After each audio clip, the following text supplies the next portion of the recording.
Hello, my name is Emilia Rosselli del Turco. I'm a PhD student at UC San Diego, but today I'm presenting a study developed with the University of Aarhus that investigated how music artists capture and manage ideas. Ideas are, by definition, the product of creative work, and the very material involved in creative professions.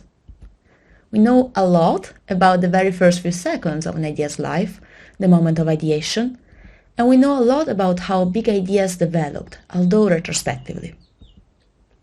However, we know very little about the everyday of working with ideas and how professional practices manage to bring one from the former to the latter situation. This lifespan is interested by the field of idea management, that studies the various practices with which creative practitioners keep track of their ideas. Questions one might ask are, for example, what tools are used to manage ideas? What forms do ideas take in professional archives? What defines a good idea? And how to pursue it? Let's consider music art.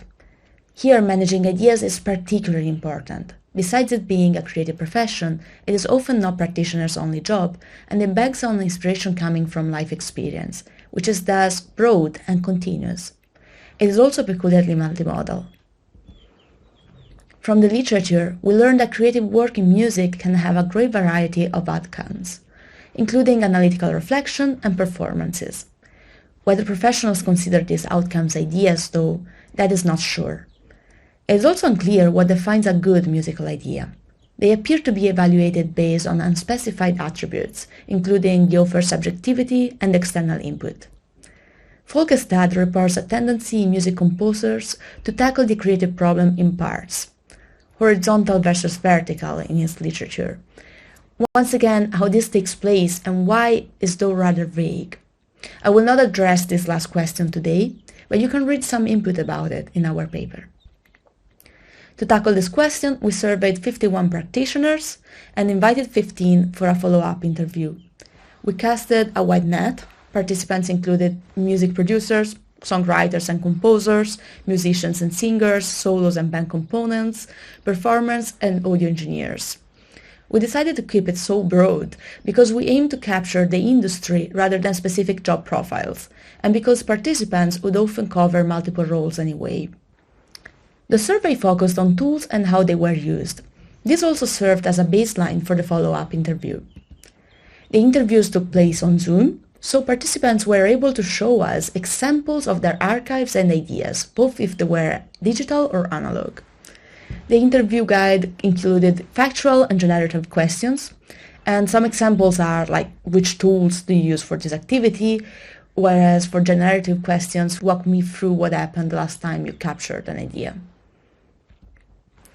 We divided the tools mentioned in clusters and found themes about idea management as a process, including in what formats ideas are captured, while the ideas are retrieved, how they are developed, and what collaboration strategies are employed. Additionally, we looked into how participants evaluated a good idea, and a set of values emerged about what is important in defining their workflows. Let's look at some of the themes. Firstly, idea management tools in music involve specialized software, particularly so-called digital audio workstations, or DAW, and notation writing software. However, our participants also reported a set of quick and dirty tools that they used to jot down ideas. They reported using both generic notepads and sheet music, or manuscript notebooks, for more or less formal notation. The voice recorder was pervasive and used in different ways, but I'll specify that in a moment. Finally, music is largely thought out through performance, either with traditional music instruments or more advanced MIDI keyboards that also allow automatic digital recording. Idea formats vary substantially. Participants might externalize in digital or physical notation. They can create melodies by recording instruments or even just humming what they have in mind, or they can create them digitally in the DAW. Ideas can be described verbally, in notes, once again digitally or physically, but also vocally. Sometimes visuals can capture a musical idea.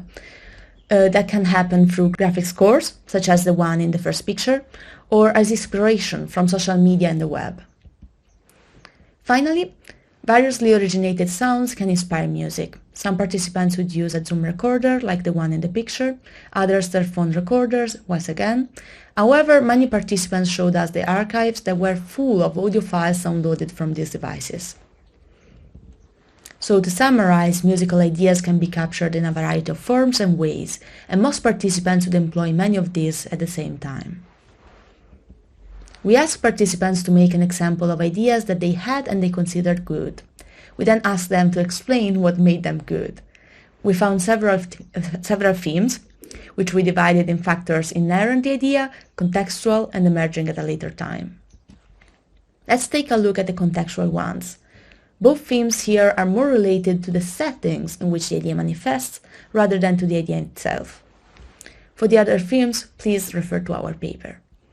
A musical idea can have personal value. For any reason, it feels good at that time in the artist's life and makes them excited to work on it. Participants even provide an explanation of why the idea would be good eventually. Such personal importance pushes them to keep on working on it for longer than they normally do. Indeed, they might mention that they kept rehearsing it hyped them up, it made them invest time on it, and ultimately they felt so good that they just kept going and going. Interestingly, the other contextual factor is somehow completely opposite. Some ideas seem to come spontaneously, with little intervention by the artist. This was a theme described in a remarkably consistent way across participants. For instance, P09 referred to the unawareness of creation, and similarly P11 commented, "I don't know how that one came to be." If context can be what makes an idea good, some ideas might benefit from waiting for the right time. Seeing old ideas with fresh eyes, then, is considered a very good reason to go through one's idea archive. Here you can see these participants sort of playing with this value of personal relevance. I like to capture them all, but after that, I'll just let them rest and wait for the right moment. And for some of them, the right moment doesn't come, ever. Some of them get attention immediately or after maybe a week or so. And I start working on them again until I get bored. Then again I will put it to rest and come back to it when the right moment comes. If the right time can be what makes an idea good, then any idea is good in potential. And indeed, music artists seem to be particularly scared of losing ideas and almost obsessive in capturing them. P05 once again says, "It's like some sort of higher power is telling me, don't let this idea go," and concludes, "I wouldn't like to risk losing one, just in case it's something that I'm looking for." Based on our findings, we derived some recommendations for future research on idea management tools. We've drawn 3, but once again, I will focus on one, and you can read the rest in our paper if you're interested. So, based on our considerations so far, music artists need to collect every idea and retrieve it at the right time. Moreover, ideas can be captured in radically different formats and be valuable for different reasons.